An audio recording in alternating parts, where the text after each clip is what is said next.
The Loch Ness Monster. Scotland is famous for many things. Its whiskey, the bagpipes, kilts, haggis, and the Loch Ness Monster.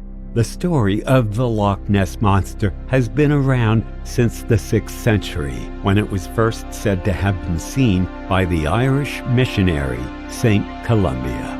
As the story goes, St. Columba, the man responsible for bringing Christianity to the Scottish region, ordered one of his men to swim across the loch and retrieve a boat. But halfway through his swim, the Loch Ness Monster appeared and charged at the monk, roaring at him and almost frightening the poor man to death. Columba, on seeing the monster, cried out at the top of his voice, "Go no further, nor touch the man. Go back." And as the story goes, the monster took to its heels or fins, whichever one, no one really knows. But this was the first of many sightings to come of the now legendary Loch Ness Monster. The Ness is one of 3 famous lochs located in the 60-mile-long Rift Valley of the Great Glen in Scotland, the other lochs being Lochie and Oich. But thanks to the monster that is said to lurk beneath the waters of the Ness, it's the most famous of the 3 lochs. Measured to be deeper than the North Sea, the Ness is a very long and very narrow body of water, and despite its location, thanks to its sheer size, the loch has never been known to freeze, and that might explain why the monster within has managed to survive for so long. That's if the legend is true, of course. Throughout history, there are many men and women who would swear that the Loch Ness Monster is real, and going by the records, St. Columba would be one of them.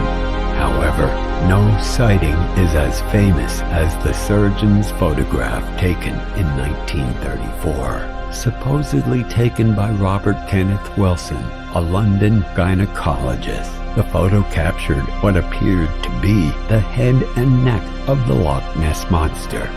The image was published by the Daily Mail on April 21, 1934, and with Dr. Wilson refusing to be associated with the picture, the photograph came to be known as the surgeon's photograph. According to Dr. Wilson, he was standing by and looking at the loch when he saw the monster sticking out from the sea.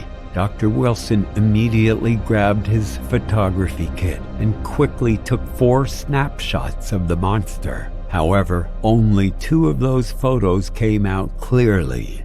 The first photo showed the small head of a creature and its back, while the second photo captured a similar head in a diving position.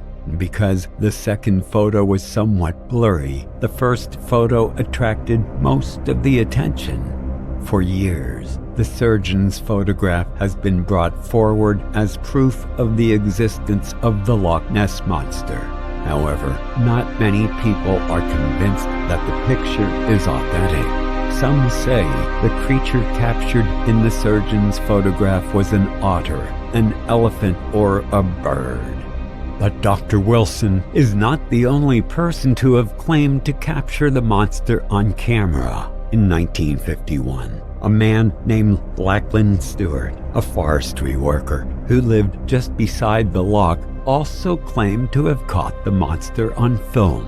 Mr. Stewart was standing by the loch when he noticed 3 humps in the water appearing to stand in a line. He immediately ran back into his home to grab his camera. On returning to the loch, Stewart managed to take 1 photograph before the camera shutter jammed.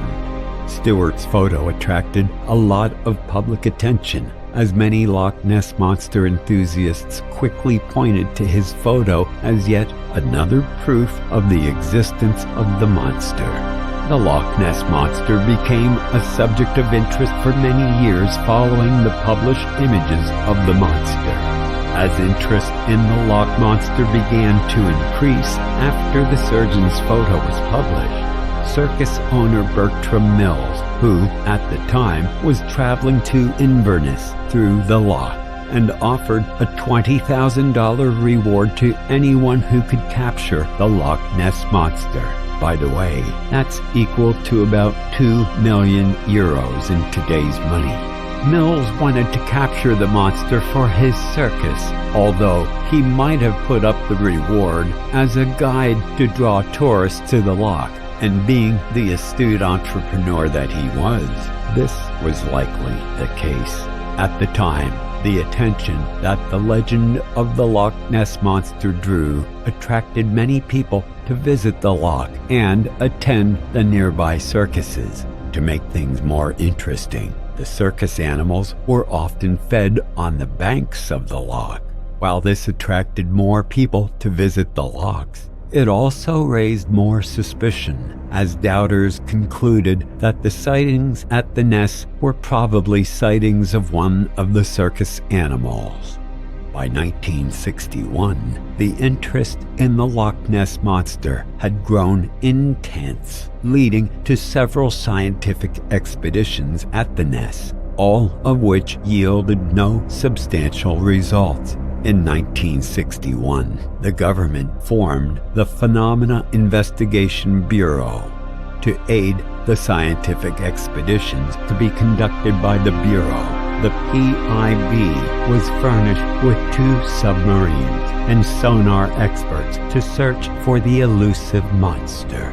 During one expedition, the submarine Pisces, diving off the Castle Urquhart, was launched 950 feet into the Ness. This was where a vast underwater cavern was found, prompting the explorers to ponder if that was the home of the Loch Ness Monster.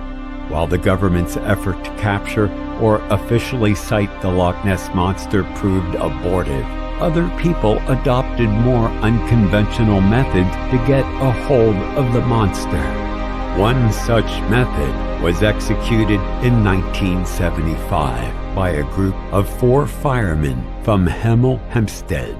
The 4 men assumed that the Loch Ness Monster had to be male, and based on that, the men built a papier-matched 309-foot-long lady monster to attract the Loch Ness Monster. The female caricature was designed to the last detail, to false eyelashes and wearing full makeup. She even gave out a pre-recorded mating call, which was taken from a sound borrowed from a male walrus. We've got no clue how they came up with the idea to use the sound of a male walrus, seeing as they didn't know what the Loch Ness Monster sounded like anyway. But whoever gave them that idea is of no significance because their efforts were futile. Not only was there no need to give out the walrus's mating call, but the entire papier-matched structure couldn't even hold up in the water as the paper creature was destroyed and the project abandoned. The most recent Loch Ness sighting came in May of 2007. This time, it came from a male technician called Gordon Holmes, who captured a video of what he described as a 45-foot-long jet-black thing that was moving rapidly in the water.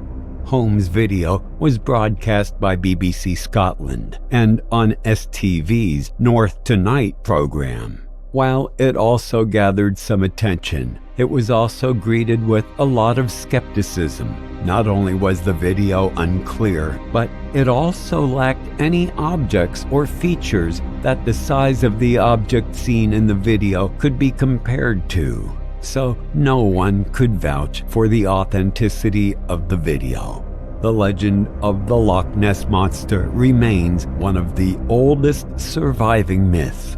To date, there are many Loch Ness enthusiasts still hoping to catch a glimpse of the legendary monster. Many still believe that a monster truly lurks in the waters of the Ness, even after the famous surgeon's photograph has been reported to be a hoax. The real story is that what was captured as the Loch Ness Monster in 1934 was, in fact, a toy submarine that Dr. Wilson's colleagues had bought from Woolworths. After taking a photograph of the submarine immersed in water, Dr. Wilson's colleagues gave the photo to him, telling him that they had spotted the monster. In the end, it turns out that the surgeon's photograph might have been a prank. Recently, researchers from New Zealand stormed Loch Ness to extract DNA from the water samples in a bid to make a catalog of all the living species within the loch. After conducting the analysis, the researchers concluded that there is no evidence of a prehistoric marine reptile or a large fish that could be the Loch Ness Monster people had been searching for centuries. Instead, European eels were among the creatures whose DNA was picked up by the study. Based on this, there is a suggestion that what many have cited as the Loch Ness Monster could have been any of these European eels. Previously, some theorists had suggested that the Loch Ness Monster could have been a plesiosaur, an aquatic dinosaur that had managed to survive so long. However, speaking on the study, Professor Neil Gemmell, a geneticist at New Zealand's University of Otago, had this to say: "People love a mystery. We've used science to add another chapter to the Loch Ness mystique," he began. "We can't find any evidence of a creature that's remotely related to that in our environmental DNA sequencing data. So sorry. I don't think that the plesiosaur idea holds up based on the data that we have obtained." He also spoke on what his team had actually found at Loch Ness. There is a very significant amount of eel DNA. Eels are very plentiful in Loch Ness, with eel DNA found at pretty much every location sample. There are a lot of them. So, are they giant eels? Professor Gemmell revealed that although their analysis cannot confirm the size of the eels, his team cannot discount the possibility that many of the sightings people mistook for the Loch Ness Monster might have been giant eels. So what do you think about the Loch Ness Monster? Is it a myth or a fact? Let's know what you think in the comments section. Thank you. See you in the next video.